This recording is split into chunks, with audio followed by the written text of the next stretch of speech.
사랑하고 존경하는 리디머 교회 성도님들, 저는 지금 한국에 와서 잘 지내고 있습니다.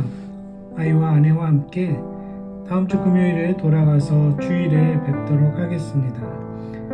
오늘 함께 나눌 하나님의 말씀은 누가복음 1장 80절 그리고 3장 1절 2절입니다.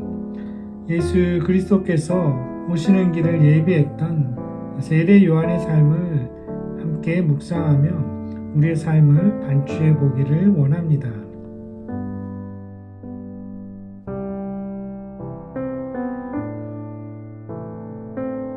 몇 년 전에 한국에서 동주라는 영화가 인기를 끌었었죠. 보신 분들도 있으실 것 같은데요. 우리 민족이 일제의 지배를 받던 어두운 시대가 그 배경입니다. 그 암울한 시절에 청년 시인 윤동주의 짧은 삶과 또 그의 아름답고 한편으로는 저항적인 시를 소개한 영화입니다. 고등학교 시절에 윤동주의 서시나 별 해는 밤 같은 시를 배운 기억이 나죠. 처음에는 입시를 위해 공부하다가 나중에는 순수한 동기로 읽으면서 좋아하게 돼버린 시인이기도 합니다. 그 동주라는 영화가 개봉된 이후로 윤동주의 시집 하늘과 바람과 별과 시가 한국에서 다시 많이 팔리게 되었었다고 합니다. 그리고 또 일제 치하의 문인들에게도 다시 관심이 쏠리게 되었다고 하죠.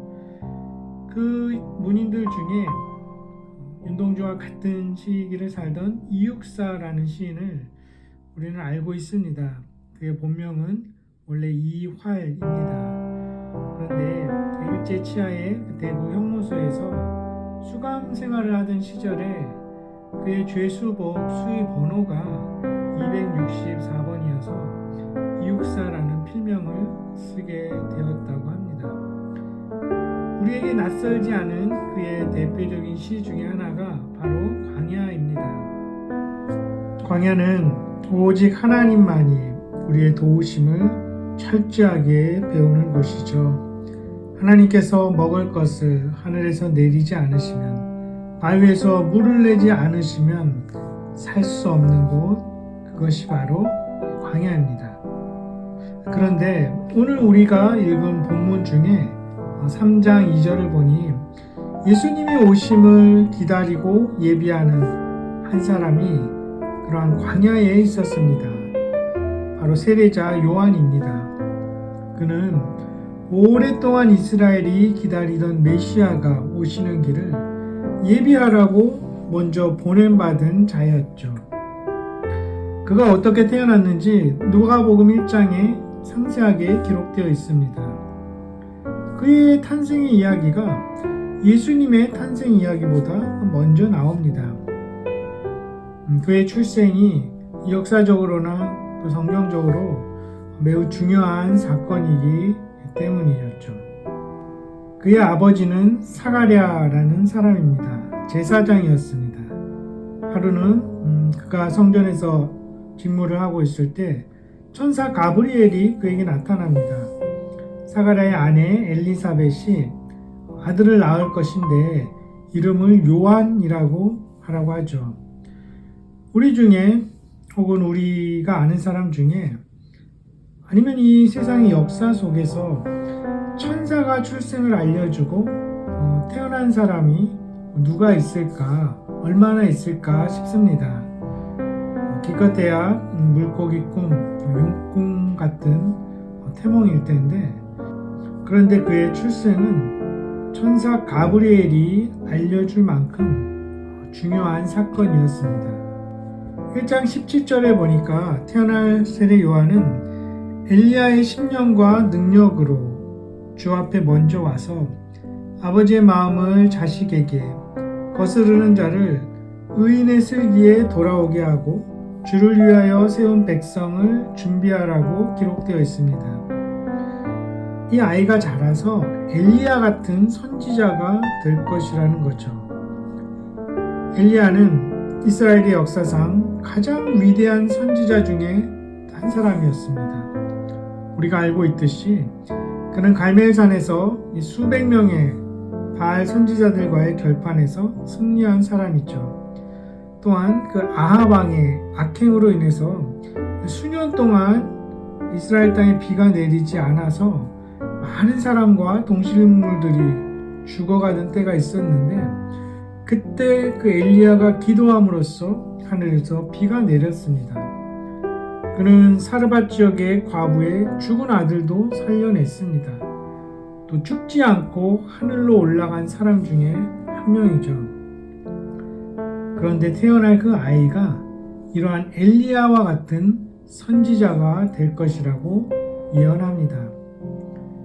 구약의 마지막 성경인 말라기서 4장 5절 6절에 이렇게 기록되어 있습니다.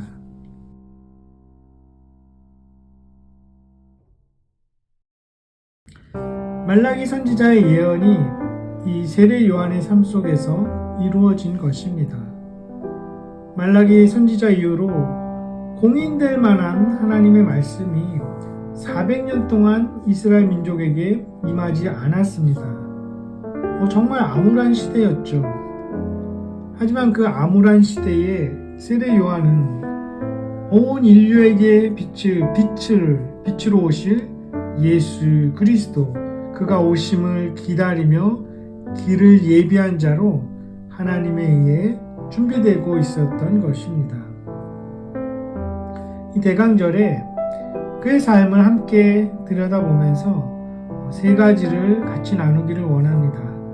첫 번째로는 그가 빈들에 있는 동안에 하나님의 말씀이 임했다는 것입니다. 두 번째는 그는 그곳에서 그의 삶 속에 불필요한 것들을 버리는 훈련을 했음을 알게 됩니다. 세 번째로는 그러한 삶을 통해 그가 강건한 영성을 가질 수 있게 되었던 것을 우리는 알게 됩니다.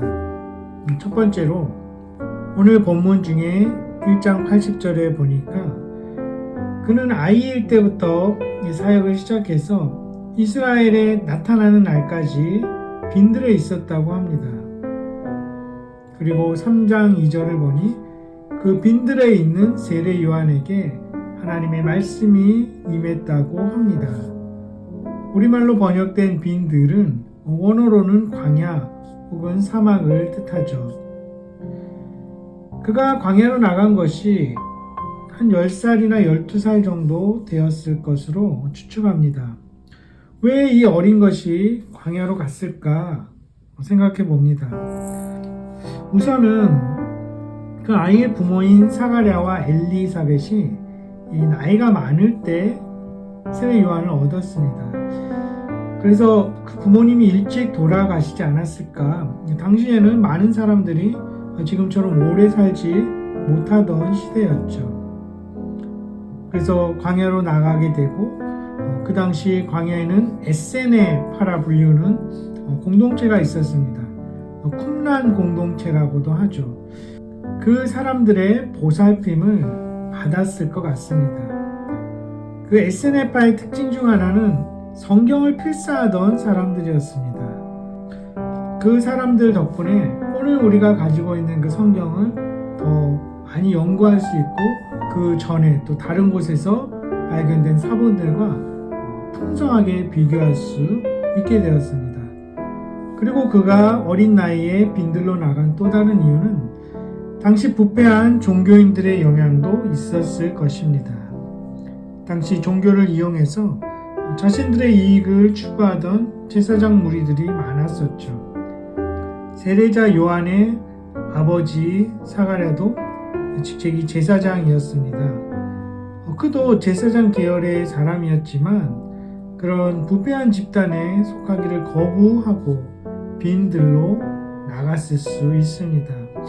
어떤 이유로 그가 빈들에서 살았던지 간에 그것은 세례 요한을 향한 하나님의 부르심과 섭리였죠. 그는 그곳에서 하나님만 의지하면서 사는 법을 배워갔습니다. 또 에세네파 사람들에게서 얻은 그 구약 성경을 부지런히 읽고 묵상하고 또 연구하면서 하나님과 깊이 조우했을 것입니다. 오늘 우리가 읽은 본문 중에 3장 2절을 보니 그 빈들에 있던 세례 요한에게 하나님의 말씀이 임했다는 것이죠. 20년이 넘는 세월 동안 그 빈들에서 훈련받으며 성령 충만한 가운데 하나님과 교제했던 것입니다. 마침내 무려 400년 만에 빈들에 있던 그에게 하나님의 말씀이 임했다고 3장 2절에 기록되어 있습니다. 그런데 반면에 오늘 우리가 읽은 본문 3장 1절과 2절 상반절에는 그 당시 유명한 자들의 이름이 나열되어 있습니다. 로마 제국의 황제였던 티베리우스, 우리가 익히 알고 있는 본디오 빌라도, 그리고 그 밑에 열거된 별로 알고 싶지도 않은 우리들의 관심 밖에 있는 사람들의 이름도 나열되어 있습니다. 오늘날 그 누구도 이들의 이름을 추앙하거나 기리려고 하지 않을 것입니다. 화려한 장소에 있던 황제도, 총독도, 왕도, 대제사장들도 그 시대를 알려주는 그저 시계에 불과했던 것입니다. 그러나 하나님의 말씀이 임했던 것은 그 시대의 팔레스타인 지역과 로마 제국의 권력자들이 아니라 빈들에 있던 세례자 요한이었습니다. 어떤 면에서 분주하고 복잡하고 우리의 시선을 사로잡는 것들이 많을 수 있는 이 성탄절 기간에 빈들에 고독하게 있던 세례자 요한에게 하나님의 말씀이 임했다는 것을 우리가 이 대강절을 지나면서 깊이 있게 묵상해 볼 수 있기를 바랍니다. 하나님은 때로는 우리도 하나님의 말씀을 들려주시기 위해서 고요하고 고독하고 힘든 광야 같은 곳으로 인도하시기도 합니다. 오직 하나님만 바라보고 또 1대1로 만나기 위해서 또 특별한 말씀을 주시기 위함이죠. 두 번째로 빈들에서 세례자 요한은 자기 자신의 삶 속에서 불필요한 것들을 버리는 훈련을 했을 것입니다. 그는 낙타 털로 만든 옷을 입었습니다. 그리고 음식도 메뚜기와 정제되지 않은 꿀, 석청을 먹고 살았다고 마태복음 3장과 마가복음 1장에 기록되어 있습니다. 그 말은 그가 살아가면서 꼭 필요한 것만 남기고 다 버리는 훈련, 또 꼭 필요한 것만 먹으면서 살아가는 훈련을 한 것입니다. 이것은 단순한 금욕주의가 아니라 영성 훈련의 좋은 방편이 되었을 것입니다. 도자기를 만드는 도공들 중에 일류 도공과 삼류 도공의 차이를 읽어본 적이 있습니다. 삼류 도공은 자기가 만든 것이 아까워서 시장에 다 내다 판다고 합니다. 하지만 일류 도공은 아무리 아까워도 완벽한 작품이 나올 때까지 수백 번이라도 깨버리고 다시 만든다고 합니다. 그래서 1년에 하나를 만들어도 그것은 위대한 예술 작품이 될 수 있다고 해요. 1류 작가와 3류 작가의 차이도 그와 같다고 들었습니다. 1류 작가는 자기가 아는 것이 아무리 많아도 자신의 글 속에 다 담아내려고 하지 않는다고 합니다. 절제된 단어, 표현을 써서 자신의 글 속에 가장 필요한 것만 담아내는 자가 1류 작가라고 들었습니다. 우리가 세례자 요한처럼 아주 특정한 음식만 먹고 한 번에 옷만 가지고 그렇게 극단적으로 살아갈 수는 없을 것입니다. 또 그러한 금욕적인 모습을 따라갈 필요가 있을까 싶습니다. 하나님께서도 그것을 원하지는 않을 것입니다. 하지만 이 대강절을 지나면서 또 한 해를 돌아보면서 우리의 삶 속에 꼭 필요하지 않은 것들이 어떤 것인가, 버려야 할 것은 무엇이고 더 이상 추구하지 않아도 되는 것은 어떤 것인가 생각해보는 시간을 가지면 어떨까 싶습니다. 그러한 분별과 훈련을 통해서 우리의 삶도 아름다운 작품으로 더 만들어져 가지 않을까 싶은 것입니다. 그렇기에 불필요한 것들을 우리 삶 속에서 버리는 훈련은 우리를 괴롭게 하는 것이 아니라 우리의 삶을 아름답게 만드는 과정일 것입니다.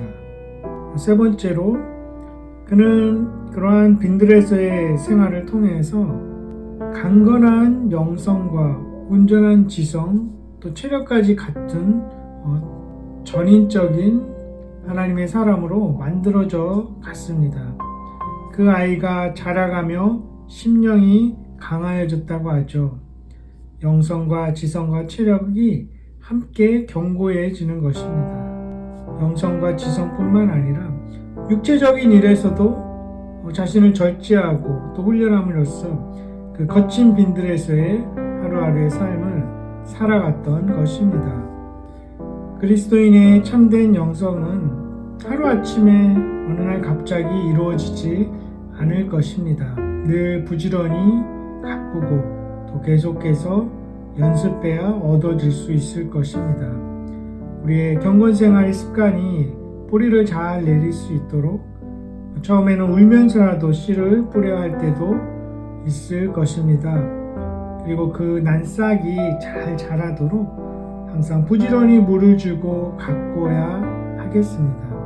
또 육체도 잘 사용해서 때로는 무릎을 꿇기도 하고 또 손을 부지런히 움직이고 해야 할 일들을 해야 싹이 나고 가지가 나고 꽃이 피고 열매를 맺게 되는 것이 아닐까 싶은 거죠.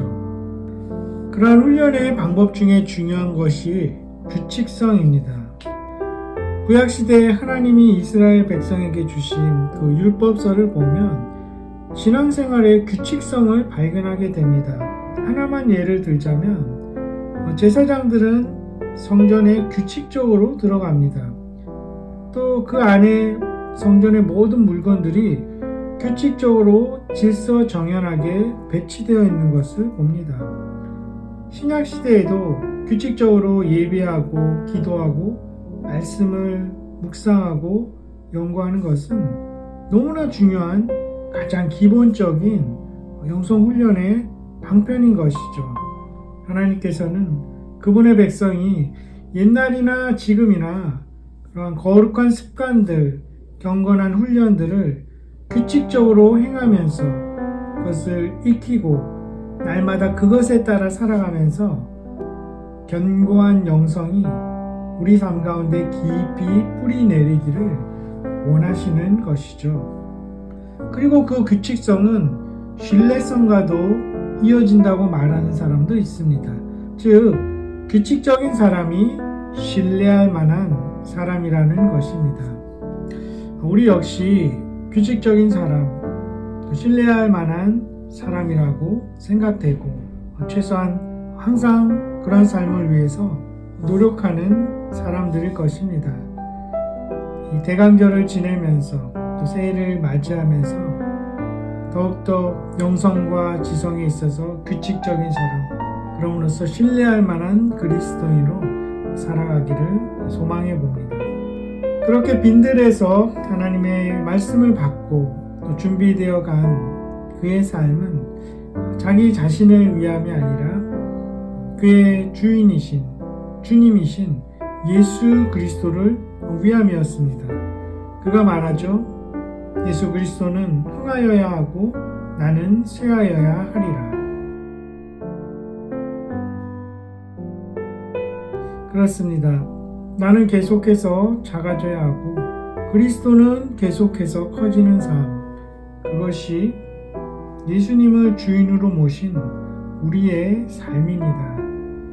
내가 내고 싶어하는 목소리는 작아지고 나의 사소한 일상 속에서도 하나님의 음성이 커지는 삶, 그것이 하나님 나라 백성된 삶일 것입니다.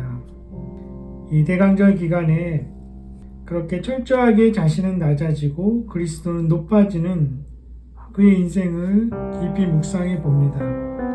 그렇다고 그가 정말 작은 사람이 아니었죠. 여자가 낳은 자 중에 세례 요한과 같이 큰 자가 없다고 주님이 말씀하십니다. 우리가 스스로를 낮추고 겸손히 주님 앞에 나아오면 주님께서 우리를 높여주십니다.